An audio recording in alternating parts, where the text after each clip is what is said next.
আসসালামু আলাইকুম, সবাই কেমন আছেন? আশা করি ভালো আছেন। আমি আছি, গ্রামের নাম হচ্ছে নলিয়া, উপজেলা কবিরহাট, জেলা হচ্ছে নোয়াখালী। আর এখানে আসছি 12% একটি বাড়ি আছে। বাড়িটার পরিমাণ হচ্ছে 12%। এই যে ছোট একটা পুকুর আছে, ছোট্টখাটো একটা পুকুর, এই পুকুর টুকুর সহ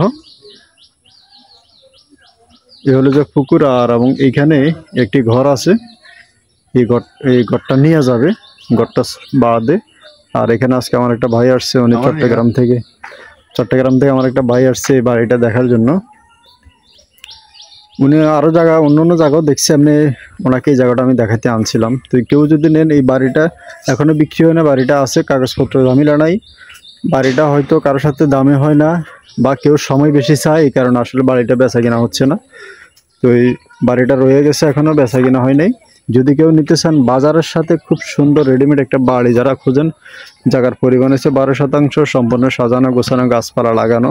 এই যে বাড়ির দরজাটা দেখতেছেন, এটা তো যারা নিতে চান 12% বাড়ি, দামটা খুব কম দামে ছেড়ে দিবে বাজারের লগে জায়গা হিসাবে। যারা নিতে চান আপনারা যোগাযোগ করবেন, দেশ এবং প্রবাস থেকে যারা ফোন করবেন আপনারা ইমো এবং কি হোয়াটসঅ্যাপে যোগাযোগ করবেন। বাড়িটাতে সামনে বাইরে এই যে একটা পুকুর আছে দেখতেছেন, এটা একটা সরকারি খাল, বুঝে সরকারি একটি খাল। খালের অপর পাশে কিন্তু এটা কিন্তু বাজার। এই যে দেখতেছেন খালের পাশে কিন্তু বাজার, আর এটা কিন্তু রাস্তা, সরকারি রাস্তা। এবং এই রাস্তা দিয়ে সামনে উঠলে কিন্তু ফাঁকা রাস্তা, মানে এই রাস্তা দিয়ে যদি আপনি সামনে উঠেন, এই যে একটা লোক দাঁড়া আছে, এই যে ফাঁকা রাস্তার মাথা অলরেডি দেখা যায়।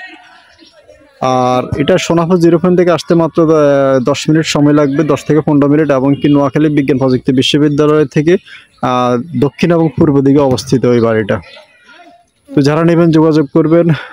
আর আজকেও আমার সাথে একজন আছে, উনিও জায়গা দেখতে আসছে। তো এইভাবে প্রতিনিয়ত আমার কাছে 2-4 জন করে আসতেছে জায়গাটা দেখার জন্য। তো যারা এইভাবে জায়গাটা দেখতে চান, আমাদের এলাকাতে আসতে পারেন, যোগাযোগ করতে পারেন। সবাই ভালো থাকবেন আর সুস্থ থাকবেন। আর 12% ছোটোখাটো, যারা ছোটোখাটো ফ্যামিলি আছে, তারা যদি জায়গাটা কিনতে চান আপনারা যোগাযোগ করবেন। সবাই ভালো থাকবেন, সুস্থ থাকবেন। আসসালামু আলাইকুম।